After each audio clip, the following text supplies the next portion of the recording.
আজকের এই ভিডিওটা ছিল আমার শিব পুজোর মানে শিব পুজোর পরের দিন সকালের ভিডিও। ওদিন সকালের ভিডিওটা আমি এখনও মানে এডিট করতে পারিনি, ছাড়তে একটু দেরি হয়ে গেল। এদিন হচ্ছে শিব পুজোর পরের দিন। শিব পুজোর পরের দিনও সকাল 8টা 27 পর্যন্ত চতুর্দশী ছিল, তাই ওদিন সকালে আর কি আমি শিব চতুর্দশীটা করলাম। তো এখানে মা সব কিছু আমাকে গুছিয়ে দিচ্ছিলো। এদিন ম্যাক্সিমাম লোকই কিন্তু আগের দিনই করেছে, কিন্তু আমার একটু প্রবলেম থাকার কারণে আমি কিন্তু পরের দিনই পুজোটা করে নিলাম।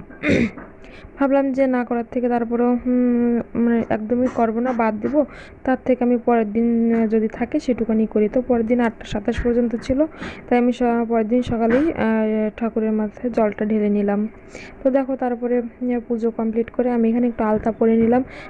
আজকে ছিল মানে ওই দিনটার কি বৃহস্পতিবারই ছিল।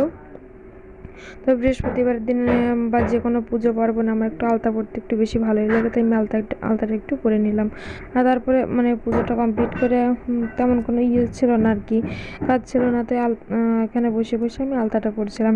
তো আজকে এই দিন আমাদের 3 কালী পুজোর নিমন্ত্রণ ছিল, আর দুপুরে একটা কি বলে ওটাকে বৈষ্ণব সেবার নিমন্ত্রণ ছিল, হরিসভা। তো আজকে রান্নাবান্নার কোনো চাপ ছিল না, তাই সকালবেলা কয়েকটা কাপড় চোপড় ছিল। ওই যে প্যান্ডেলটা দেখতে পাচ্ছ, ওই বাড়িতে কালী পুজো, ও বাড়িতে আমাদের রাত্রে নিমন্ত্রণ আছে। তো রান্নাবান্নার কোনো চাপ ছিল না, তাই কাপড়গুলো ধুয়ে আমি আগে ছাদে মেলতে আসলাম। এখানে কাপড়গুলো মেলে দিয়ে তারপরে আজকে সকালে হালকা পাতলা কিছু রান্না করেছি। রান্না হয়েছে আলু সেদ্ধ, শাক ভাত। তো সকালে এইটাই খাবো, দুপুরেও নিমন্ত্রণ আছে, রাত্রে তো 3বারই নিমন্ত্রণ আছে, সেটা তো বলেই নিলাম আগে। তো শাক ভাতের সাথে আলু সেদ্ধ শাক ভাতের সাথে একটু ঘি ছিল। তো খাওয়া দাওয়াটা কমপ্লিট করে ভাবলাম যে তাহলে আমি ঘরটা একটু গুছিয়ে নিই।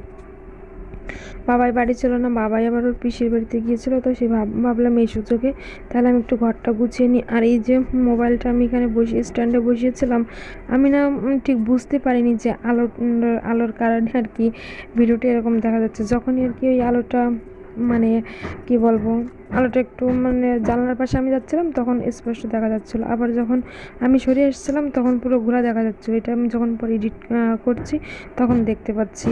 তো তারপরে এই যে কম্বলটা কিন্তু কভার দেওয়া ছিল, এটা আমি ধুয়ে নিয়েছি। আমি কম্বলে কভার না দিয়ে পড়তে পারি না।